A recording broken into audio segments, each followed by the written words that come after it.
Look at a standard city crosswalk on any given afternoon. On the surface, it looks entirely mundane. People are carrying groceries and checking their watches. But underneath that appearance of absolute safety, this intersection is actually a complex web of intersecting variables and unseen dynamics. Today, with the help of our sponsor, The Other Way, Personal Sovereignty and Safety, we will conduct a forensic breakdown of personal safety mechanics to show you how to navigate those unseen dynamics. Hollywood has conditioned most of us to think that situational awareness requires scanning for bad guys, like a spy checking for weapons or suspicious characters in the shadows. True awareness is a mechanical process. It involves understanding the literal physics of the space you occupy, gathering data on exits, identifying physical barriers, and tracking the crowd's natural rhythm. Assuming an environment is perfectly static and inherently safe is the most dangerous state you can be in. That assumption removes your ability to observe changes in the room, effectively stripping you of the power to control your own physical variables. We call this state of disconnection social oblivion. It happens when you fail to observe the physical effect you have on the world around you. There are 3 specific ways people surrender their environmental sovereignty and broadcast vulnerability. To understand the first trap, the digital blindfold, take a look at this top-down visualization. The wide circle represents your active sensory radius when you are fully present. But the moment you put in headphones or stare at a screen, you remove your primary senses from the environment. Your detection radius collapses into a tight, blind bubble, making it impossible to detect shifts in the room's baseline before they reach you. The second trap is the routine loop. Notice how the diagram shifts as we map out a repetitive daily commute. Because you walk this exact bold path every single day, your brain's spatial processing switches to autopilot to save energy. As a result, anomalous variables, represented here by the red triangles, can appear undetected right along your periphery. The third trap is the victim signal. These are the unconscious physical mechanics you display when you are disconnected, like slumped shoulders or erratic pacing, completely avoiding eye contact. Hit the like button below if you've ever reached your destination and realized you walked the entire way on autopilot without remembering the trip. We all do it.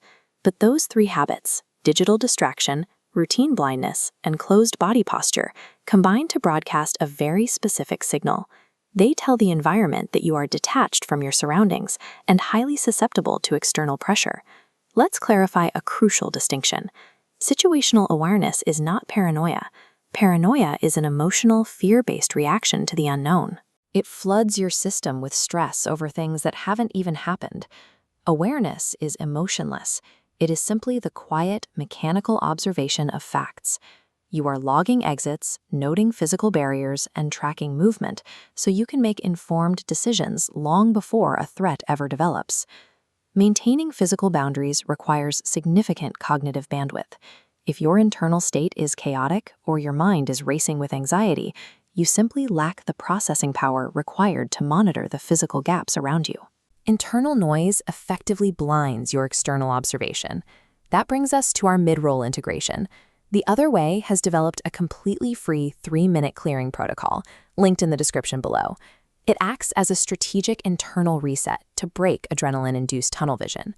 By engaging the parasympathetic nervous system, this protocol lowers your heart rate and redirects blood flow from the reactive lizard brain back to the prefrontal cortex. Restoring this physiological balance provides the mental clarity needed to ensure your actions are driven by deliberate intention, rather than instinctive, panic-driven reactions. Once your internal state is clear, you can apply 4 structural fixes to switch from a passive observer to the active director of a space. Fix 1 is establish the baseline. We can see how this works on this top-down schematic of a typical coffee shop. When you enter, you identify the normal rhythm and volume of the room, the uniform gray dots moving predictably. Once you know what normal looks like, the variable, the fast-moving red dot entering the space, stands out immediately. Fix 2 is control your proximity. Notice how the central blue dot repositions itself based on that new information. By placing structural shapes like tables and pillars between itself and the unknown element, the subject dictates the distance and buys essential reaction time. Fix 3 is project awareness. Watch the blue dot's cone of vision sweep the room. Keeping your head up, moving with intention, and making brief, non-aggressive eye contact signals that you see exactly who is in your environment. You are physically marking yourself as a difficult, high-effort variable. Fix 4 is map the exits. Finally, the diagram charts the fastest, unobstructed routes to the doors. You must predetermine your path of least resistance so your feet know exactly where to go before a sudden shift in the environment causes your brain to freeze. If you want to keep receiving forensic breakdowns of human psychology and safety mechanics just like this, make sure to hit subscribe. These 4 structural fixes work together to form a cohesive physical firewall. They ensure you process the room's data effectively, spotting anomalies while they are still distant and easily avoidable. When you apply these mechanics consistently, you trigger a psychological outcome known as target deselection. Potential aggressors are looking for the path of least resistance. When you present yourself as an aware, high-effort variable, they will actively bypass you. You function as an active variable in any space you enter. Your presence, your posture, and the way you command proximity shift the environmental dynamics, changing how others must calculate their own movements in relation to yours. Tell us in the comments below, what is the very first thing you look for when you walk into a new environment? Ultimately, safety is not something you stumble upon by chance. It is something you actively create through the deliberate use of your presence and spatial mechanics. You cannot control the mood, the chaos, or the intent of the world around you, but you alone hold the ultimate responsibility for your physical safety within it. Thank you for watching. On behalf of The Other Way, personal sovereignty and safety, stay sharp, and we'll see you in the next break.